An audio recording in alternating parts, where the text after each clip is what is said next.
வரும் 6ஆம் தேதியன்று சென்னை வரவுள்ளதாக தகவல். மெரினா வான் சாகச நிகழ்ச்சியை தொடங்கி வைத்து பார்வையிடுகிறார். தமிழ்நாட்டில் மதுக்கடைகளை மூடினால் 2026ஆம் ஆண்டிலும் திமுக வெற்றி பெறும் என திருமாவளவன் பேச்சு.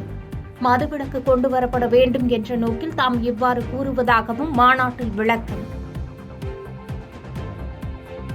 ஜெய்த்பூர் பகுதியில் மருத்துவமனையில் பணியில் இருந்த ஜாவித் அக்தர் என்ற மருத்துவர் சுட்டுக் கொலை.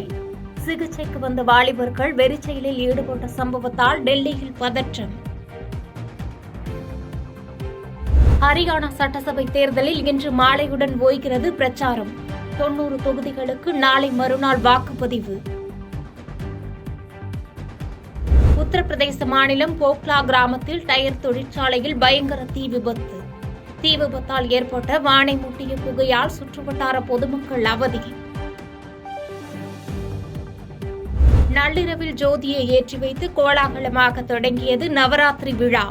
மும்பை, டெல்லி உள்ளிட்ட நகரங்களில் முக்கிய கோயில்களில் அதிகாலை ஆரத்தியை காண மக்கள் திரண்டனர்.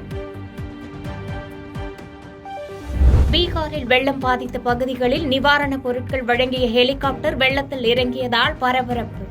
தண்ணீரில் மூழ்கிய ஹெலிகாப்டரில் இருந்த 2 அதிகாரிகள் உள்ளிட்ட 4 பேர் பத்திரமாக மீட்பு. லெபனானின் பெய்ரூட்டில் வான்வழி தாக்குதலை நடத்திய இஸ்ரேல். கடும் தாக்குதலால் வானத்தை நோக்கி புகை மூட்டம் கிளம்பிய வீடியோ வைரல். ஈஸ்டர் தீவுகள் மற்றும் தென் அமெரிக்காவின் சில நாடுகளில் தென்பட்ட சூரிய கிரகணம். சில நிமிடங்களே நீடித்த அரிய வானியல் நிகழ்வை தொலைநோக்கி மூலம் கண்டு ரசித்த மக்கள். வடக்கு வங்கக்கடல் மற்றும் அதனை ஒட்டியுள்ள பகுதியில் நாளை உருவாகுகிறது குறைந்த காற்றழுத்த தாழ்வு பகுதி. தமிழகத்தில் நாளை முதல் 4 நாட்களுக்கு கனமழை பெய்ய வாய்ப்பு. ஜப்பானில் 2ஆம் உலகப் போரின் போது அமெரிக்காவால் வீசப்பட்டு மண்ணில் புதைந்திருந்த வெடிகுண்டு வெடித்தது. ஓடுபாதையில் பள்ளம் ஏற்பட்டதால் ஜப்பானில் விமான நிலையம் மூடல். 87 விமான சேவை ரத்து. ஈரான் அணு ஆயுத சேமிப்புகள் மீது இஸ்ரேல் தாக்குதல் தொடுக்க நினைத்தால் ஆதரிக்க முடியாது என்று ஜோ பைடன் திட்டவட்டம். ஈரானின் ஏவுகணை தாக்குதல்களுக்கு உரிய பதிலடி கொடுக்க இஸ்ரேலுக்கு உரிமை உள்ளதாகவும் கருத்து. மேற்கு வங்காளத்தில் பெண் மருத்துவர் பலாத்காரம் செய்யப்பட்டு கொலை செய்யப்பட்ட வழக்கு.